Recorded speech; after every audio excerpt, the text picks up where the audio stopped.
Saudara, hari ini kita akan belajar sebuah tema, yaitu yang terutama mengasihi diri sendiri.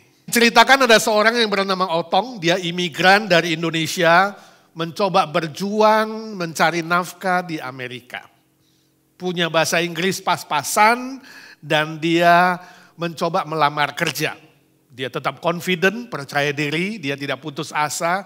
Lalu suatu kali dia melamar di sebuah perusahaan komputer. Manajer yang merekrut karyawan hari itu melihat Otong dan berbicara sebentar, kasih dia tes tulisan, oh dia ternyata lulus. Lalu setelah lulus tes tulisan, manajernya bilang begini, sekarang tinggal tes yang terakhir untukmu Otong.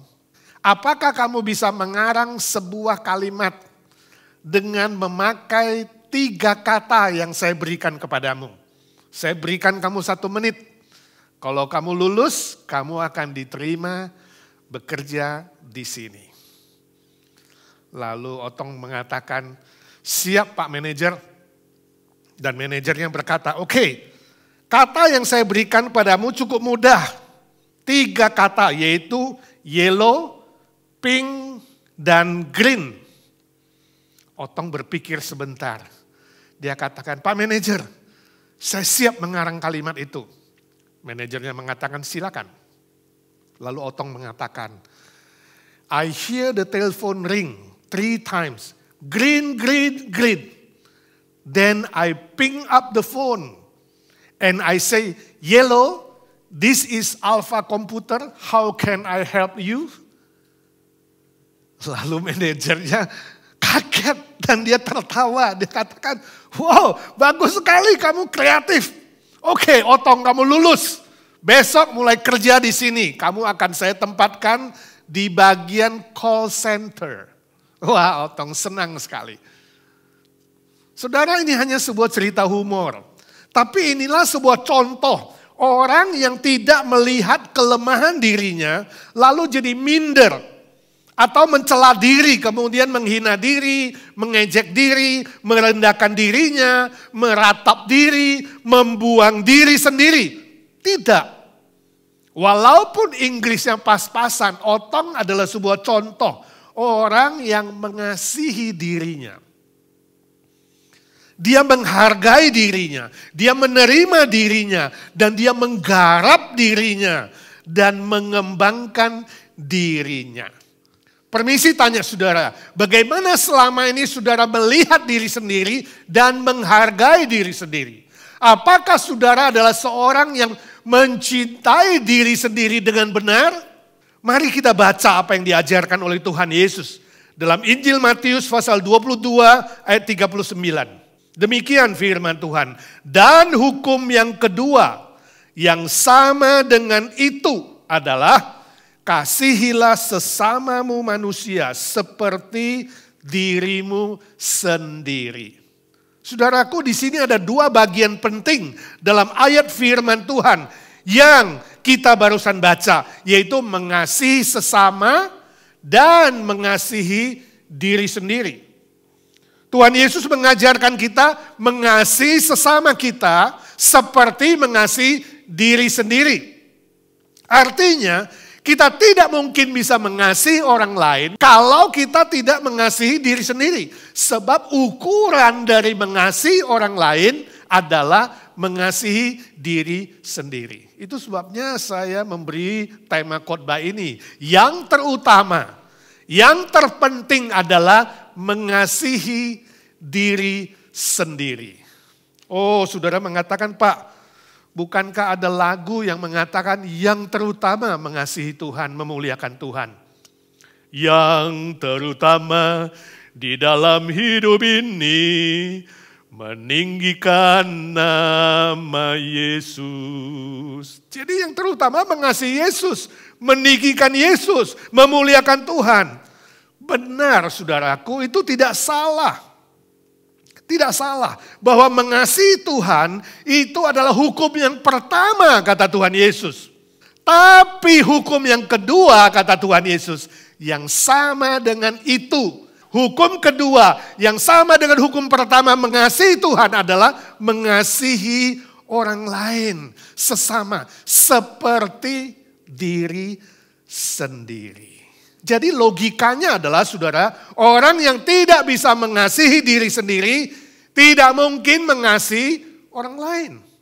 Dan kalau saudara tidak bisa mengasihi orang lain, janganlah kemudian mengatakan mengasihi Tuhan, memuliakan Tuhan, meninggikan Tuhan. Itu pasti dusta. Rasul Yohanes mengatakan, bagaimana mungkin kita mengatakan kita mengasihi Tuhan yang tidak kelihatan, padahal kita tidak mengasihi manusia orang lain yang kelihatan. Dan logikanya bagaimana kita bisa mengasihi orang lain yang kelihatan kalau kita tidak bisa mengasihi diri sendiri. Jadi kesimpulannya saudaraku, yang terutama adalah mengasihi diri sendiri. Barulah bisa mengasihi orang lain. Dan ketika kita mengasihi orang lain dengan benar, kita baru bisa berkata, aku telah mengasihi Tuhan dengan segenap hatiku, segenap jiwaku, segenap pikiranku, segenap kekuatanku. Amin. Nah, pertanyaannya adalah bagaimana caranya mengasihi diri sendiri dengan benar? Ada 3 cara yang mau kita pelajari pada hari ini. Yang pertama, memandang diri sendiri dari sudut pandang Allah. Injil Lukas 12 ayat ke-7. Mari kita baca Lukas pasal 12 ayat ke-7. Demikian firman Tuhan. Bahkan rambut di kepalamu pun terhitung semuanya. Karena itu jangan takut, karena kamu lebih berharga daripada banyak burung pipit. Nah saudara, konteksnya adalah perkataan Tuhan Yesus kepada murid-muridnya. Dia mengajar para murid supaya jangan khawatir, jangan takut, jangan minder. Burung pipit yang begitu murah pun, paling murah, dengan uang yang paling kecil, 1 penny bisa beli burung pipit, pun dihargai Tuhan. Apalagi manusia, apalagi saudara, lebih dari burung pipit, lebih dari semua ciptaan Tuhan yang lainnya. Sebab itu, hargai dirimu seperti Tuhan menghargai saudara. Itu maksudnya. Sampai jumlah rambut di kepala kita pun terhitung semuanya. Wow, Tuhan lebih mengenal dan lebih menghargai kita dibandingkan dengan diri kita sendiri, bukan? Luar biasa. Nah, kesadaran akan kebenaran ini akan memberikan kita rasa percaya diri, rasa menghargai diri, nilai diri yang tinggi. Ingat saudaraku, mengasihi diri sendiri tidak sama dengan mengasihani diri sendiri. Selalu mengeluh, tidak puas diri, tidak terima diri, mencela diri, meremehkan diri, menghina diri, membenci diri, menolak diri, dan hati-hati. Jangan sampai membunuh diri, itu adalah jebakan dari si jahat. Orang yang mengasihi diri sendiri akan melihat dirinya berharga sama seperti Tuhan melihat dia berharga. Orang yang mengasihi diri sendiri akan menilai dirinya seperti Tuhan menilai dirinya. Memandang dirinya seperti Tuhan yang memandangnya. Saya baca cerita tentang Ucok dan istrinya. Suatu hari mereka ke gereja. Duduk dengarkan khotbah, selesai dengar khotbah. Kemudian pas persembahan, Ucok keluarkan dompetnya dan mau ambil uang. Lalu dia lihat, waduh, kok semuanya uang 100.000 yang merah. Dia bilang sama istrinya, istriku, aku salah masukkan uang. Tadi saya masukkan uang 1.000, tapi kenapa sekarang saya lihat 100.000 semua? Saya minta 1.000 dong mau persembahan. Lalu istrinya kasih dia selembar 1.000 rupiah. Waktu Ucok terima uang itu, dia bilang, istriku, saya minta 1.000, kenapa lu kasih 100.000? Istrinya kemudian melihat kepada suaminya si Ucok dan dia bilang, bego lu pakai kacamata merah tahu, makanya 1.000 lu lihat kayak 100.000. Saudara, ini hanya cerita humor. Cerita humor ini mengajar kita bahwa orang yang mengasihani dirinya sendiri adalah seperti orang yang salah pakai kacamata. Salah menilai dirinya, salah memandang dirinya. Dia tidak punya self-esteem. Tidak punya nilai diri yang tepat menurut pemandangan Tuhan. Tuhan Yesus tegaskan bahwa harga diri saudara melebihi ciptaan apapun. Oh saudaraku, kalau Tuhan begitu menghargai saudara, maka saudara pun harus menghargai diri sendiri. Mencintai diri sendiri, memandang diri sendiri bernilai seperti Tuhan menilai dan menghargai saudara. Sebab itu saudaraku, apapun yang terjadi dalam pengalaman hidupmu, pengalaman seburuk apapun terjadi dalam hidupmu, ingat saudara tidak gagal. Saudara tidak hancur lebur. Saudara tidak gagal total. Sebab Tuhan mengatakan engkau berharga dan bernilai di hadapannya. Saudara bukan seperti apa yang dikatakan orang lain. Saudara bukan seperti apa yang dinilai orang lain. Bukan. Tapi saudara adalah seperti apa yang Tuhan nilai dan Tuhan hargai. Sebab itu saudaraku, bangun harga dirimu. Terima dirimu sebagaimana adanya, kemudian mengembangkan dirimu dan percaya diri dengan nilai yang Tuhan berikan kepadamu. Nilai yang baru, yang melebihi semua ciptaan di dunia ini. Sesuai dengan kebenaran firman Tuhan. Ingat, Bapa di sorga begitu menghargai dan mengasihi saudara. Sampai dia rela mengutus Tuhan Yesus turun ke dunia ini. Inkarnasi menjadi juru selamat, mati bagimu. Menyerahkan nyawanya bagimu saudaraku. Nyawa Tuhan Yesus yang tak ternilai harganya. Itulah harga diri yang Tuhan berikan kepada saudara. Coba nanti saudara lihat di cermin. Lihat dirimu sendiri di sana. Saudara suka enggak lihat orang yang di cermin itu?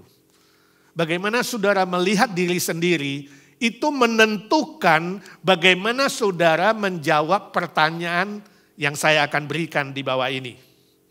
Pertanyaannya, kalau saudara bisa mengulangi hidupmu, maukah saudara menjadi seperti sekarang ini? Kedua, apakah saudara suka kepada dirimu sendiri? Suka kepada suamimu atau istrimu kalau sudah menikah? Apakah kalau saudara bisa ulang, saudara akan menikah dengan orang yang sama? Apakah saudara suka kepada orang tuamu? Atau ingin ganti orang tua? Suka kepada saudaramu, saudara sekandungmu, atau ingin punya saudara yang lain? Saudara suka dengan margamu, last name kamu? Atau pengen ganti last name? Satu lagi pertanyaan, bila saudara berpikir soal masa depan, apakah saudara suka dan menikmati hidupmu sekarang ini? Atau saudara mau menjadi orang lain? Saudaraku, sekali lagi, apakah saudara suka dengan dirimu sendiri? Bisa menerima diri saat ini? Jika tidak, saudara perlu memulainya dengan menerima cinta kasih Tuhan Yesus. Menerima kebenaran dan fakta Tuhan mengasihimu lewat Tuhan Yesus Kristus, menghargaimu bahkan dengan nyawanya sendiri.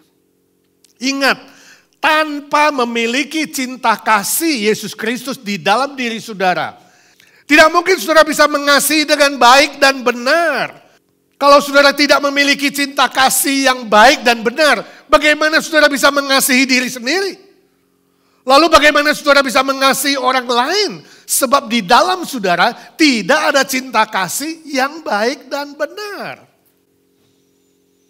Itu logika yang sangat mendasar, bukan? Bila hati saudara dipenuhi dengan keraguan-raguan, dipenuhi dengan kekhawatiran, dengan minder, dengan kebencian, dengan kepahitan, saudara tidak memiliki sesuatu yang baik dan benar untuk dibagikan kepada orang lain. Entahkah itu mengasihi suami, mengasihi istri, mengasihi saudara, mengasihi anak untuk dibagikan. Gak ada sesuatu untuk bisa dibagikan kepada orang lain. Saudara hanya bisa membagikan sesuatu yang buruk hal yang sama, yang buruk, yang ada di dalam diri saudara. Itu yang bisa saudara bagikan kepada orang lain. Sebab isinya adalah sesuatu yang tidak baik. Permisi tanya saudaraku, siapakah saudara sebenarnya? Kenalkah saudara terhadap diri sendiri? Lihatlah ke cermin, apa yang saudara lihat? Hal yang baik atau yang buruk? Hal yang menyenangkan atau kesedihan?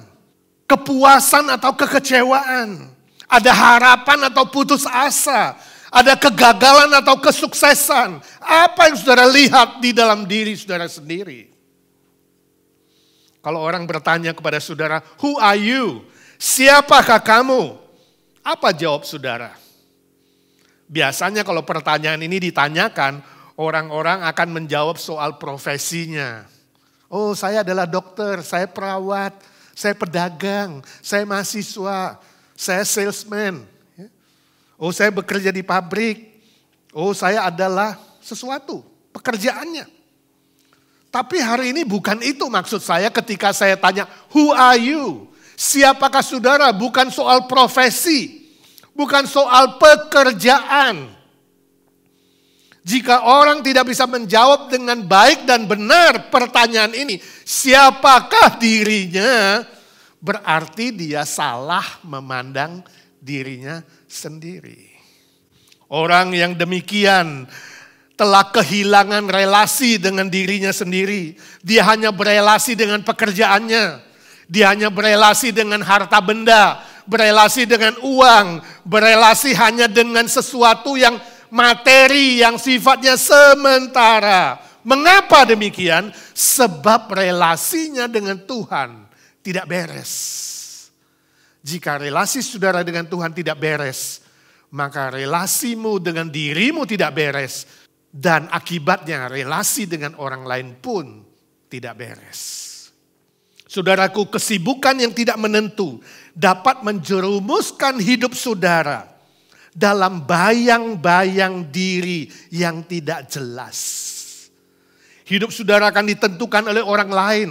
Outside in, apa kata orang, apa kata masyarakat, apa kata tren masa kini. Seharusnya hidup saudara adalah inside out. Keluar dari dalam diri saudara. Sebab di dalam diri saudara ada cinta kasih Tuhan Yesus. Ada kebenaran firman Tuhan. Itu yang memancar keluar dengan tujuan yang benar. Cita-cita yang benar. Arah yang benar. Dan kehidupan yang sesuai dengan firman Tuhan. Jika tidak demikian saudara, saudara hidup dengan outside in, maka jiwa saudara akan kering kerontang. Hidup saudara tidak ada arah dan tujuan yang tepat. Dan saudara akan hidup seperti orang yang bermain sandiwara atau bermain drama. Mencoba jadi orang lain. Tidak mengenal diri. Tidak mengasihi diri sendiri. Hidupnya hanya untuk menyenangkan orang lain. Apa kata orang? Ingat saudara, saudara perlu kembali kepada kebenaran firman Tuhan. Cara yang kedua, tidak hidup dalam kepura-puraan. Roma pasal 12 ayat 9. Demikian firman Tuhan. Hendaklah kasih itu jangan pura-pura. Jauhilah yang jahat dan lakukanlah yang baik. Firman Tuhan ini mengatakan bahwa kasih yang sejati itu tidak pura-pura.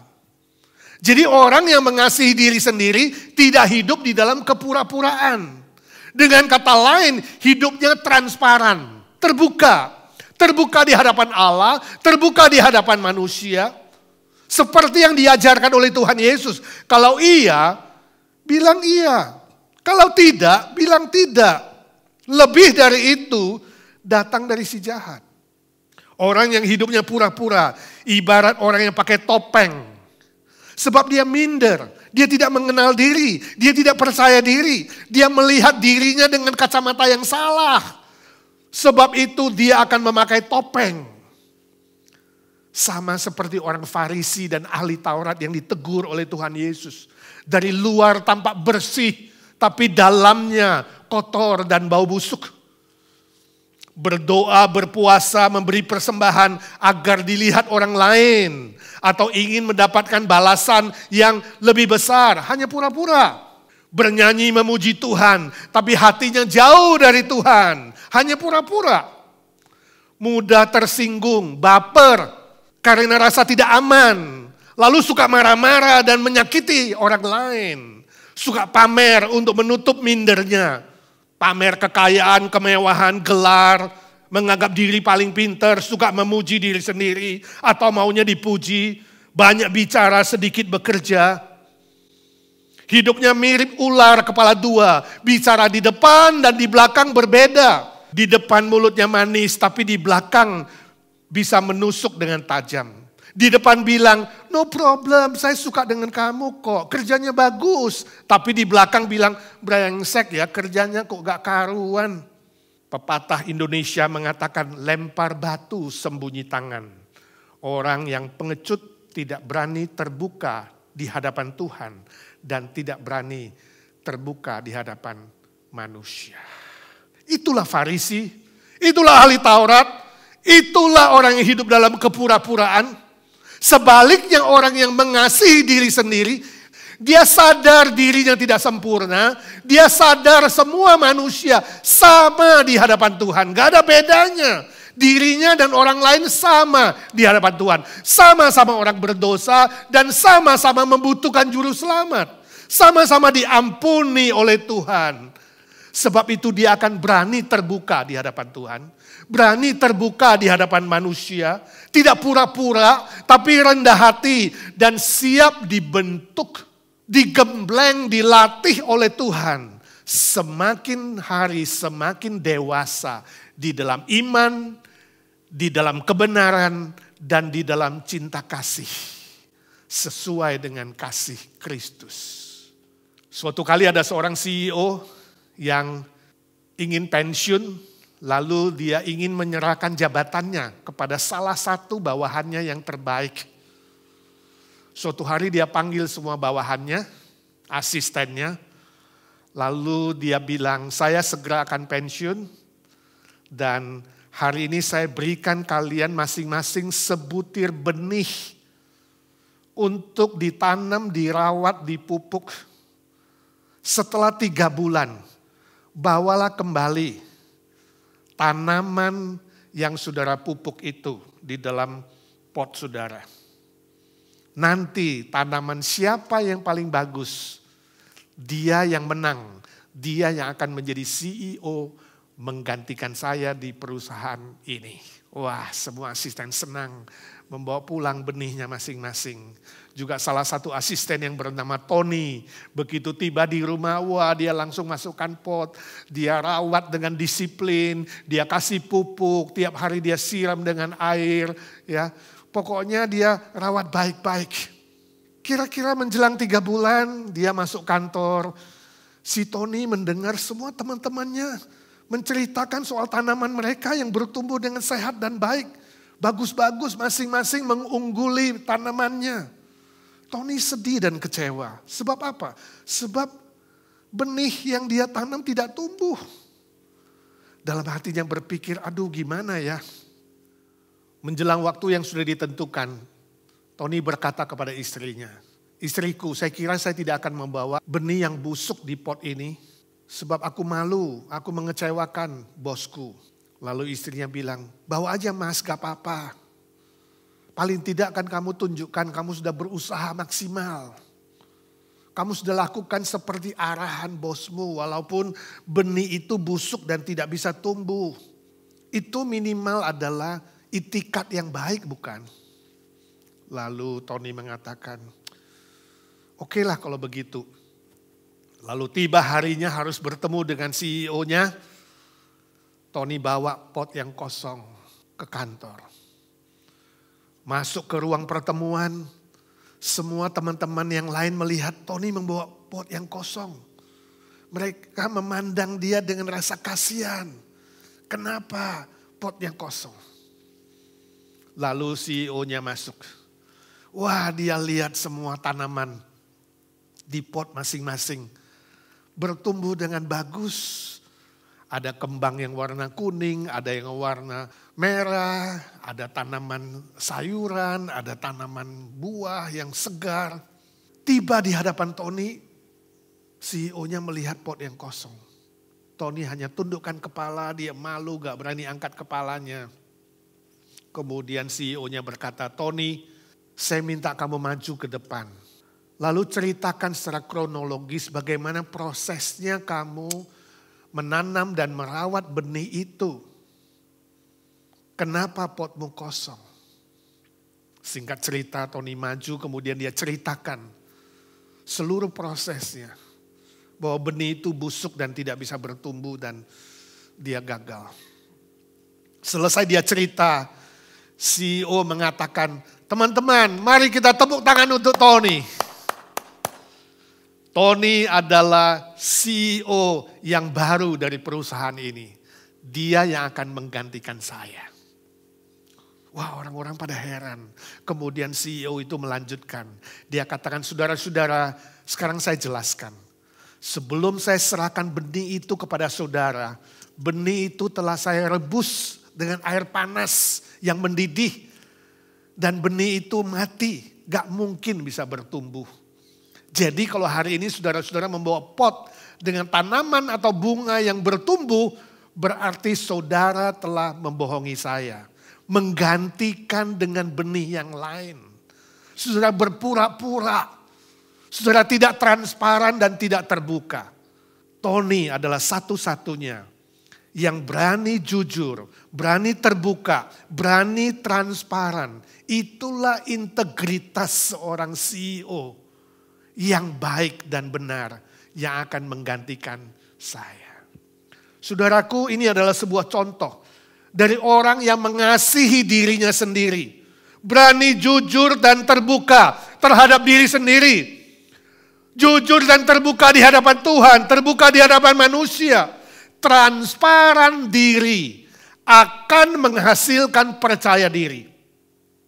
Transparan diri akan menghasilkan orang yang menghargai dirinya sendiri dan mendapatkan kepercayaan dari orang lain.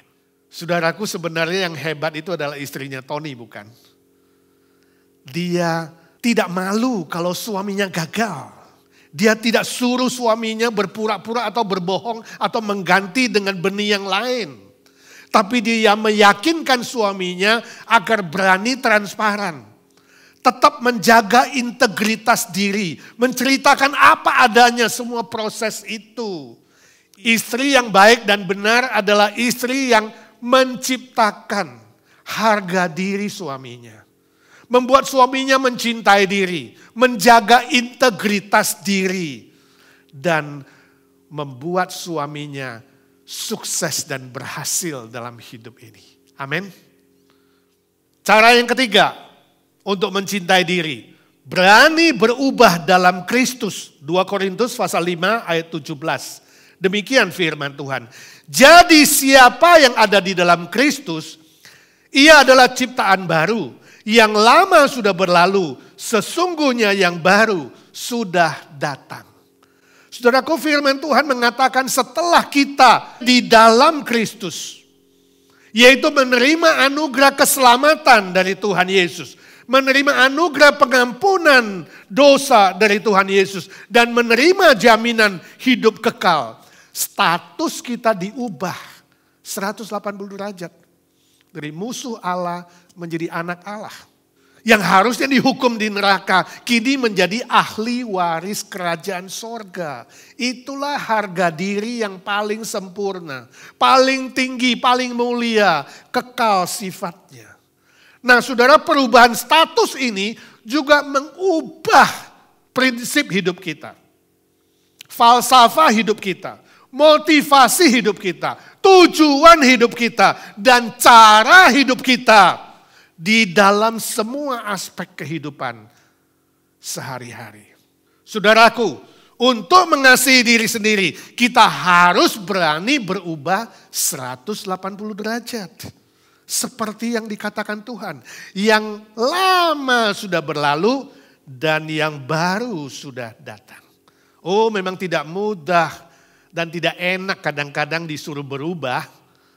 Ya, manusia takut berubah, tapi oleh pertolongan Tuhan, Tuhan mampukan kita untuk bisa berubah dengan bersandar kepada anugerah Tuhan dan pertolongan Tuhan. Maka semua ketakutan dan kekhawatiran saudara akan berubah menjadi keyakinan. Kebosanan hidup akan berubah menjadi antusias. Kelelahan saudara akan berubah menjadi energik dan semangat baru. Menyalahkan diri sendiri akan berubah menjadi memaafkan diri sendiri.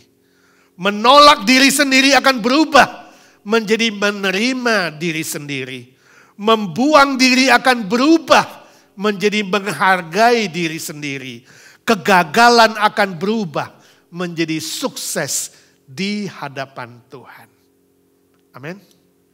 Kadangkala ada penghalang yang membuat manusia tidak bisa berubah, yaitu penolakan. Sumbernya dari mana? Sumbernya dari kritikan atau ejekan orang lain. Bisa dari orang tua, bisa dari guru, bisa dari teman-teman sebaya.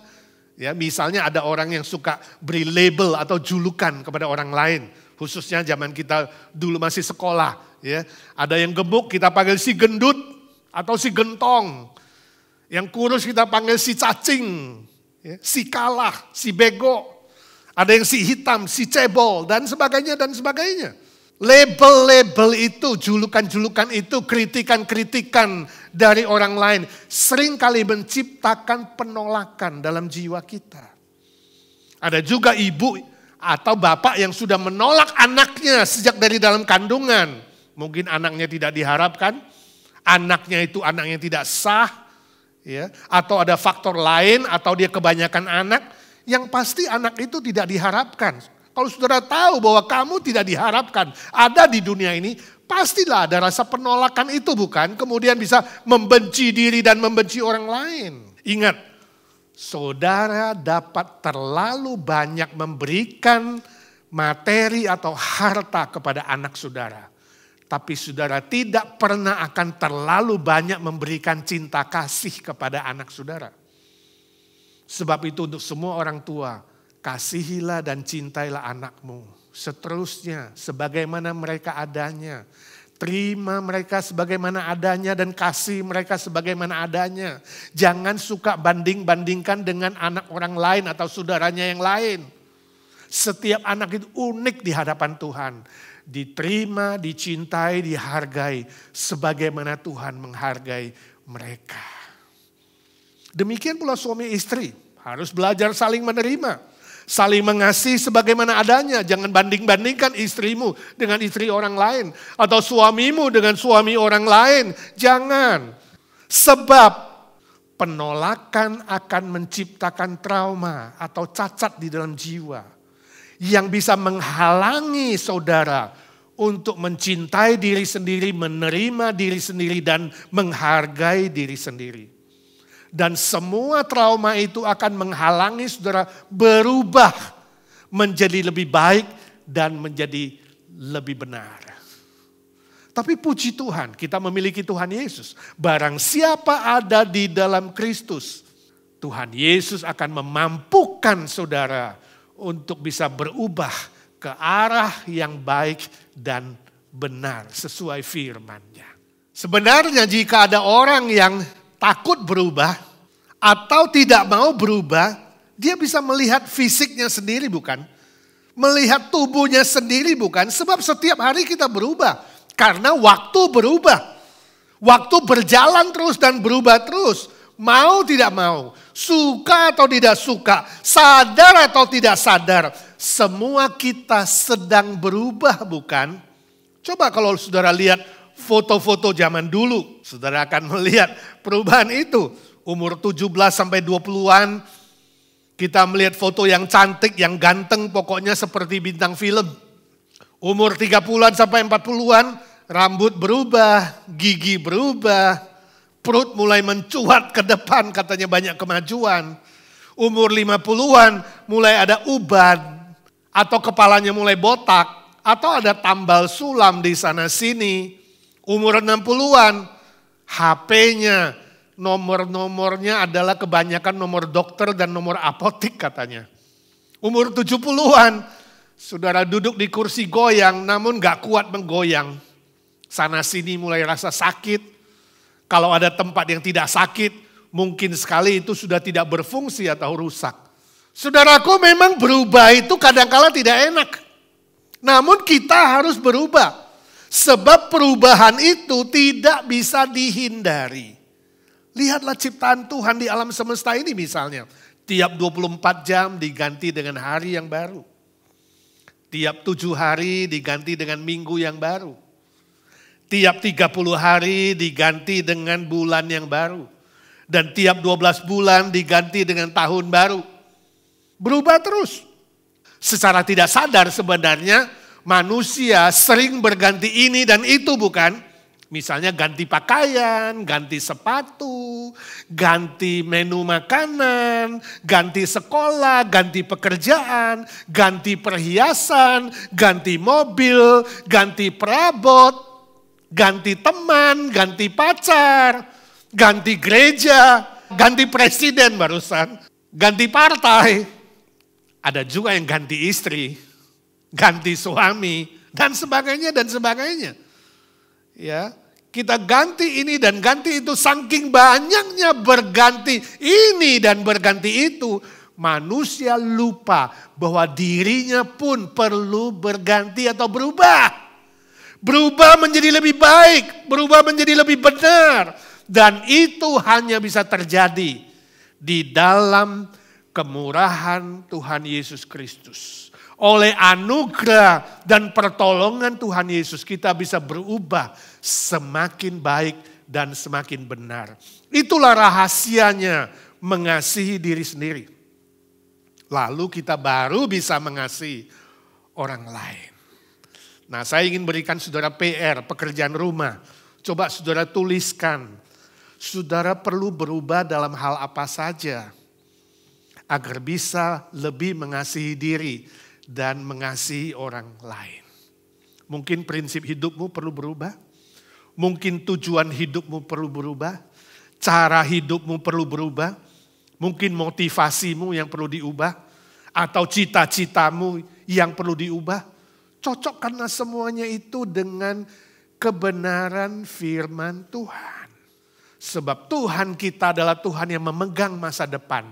Mengontrol hidupmu dan Dia pasti akan memberkati masa depanmu lebih baik, lebih benar, lebih indah, lebih memuliakan nama Tuhan. Menjadi berkat untuk orang lain. Saya baca kesaksian seorang guru yang mengajar kelas 1 SD. Ya, nama guru itu adalah Mary de Guzman. Dia menulis ini, ada di South Carolina.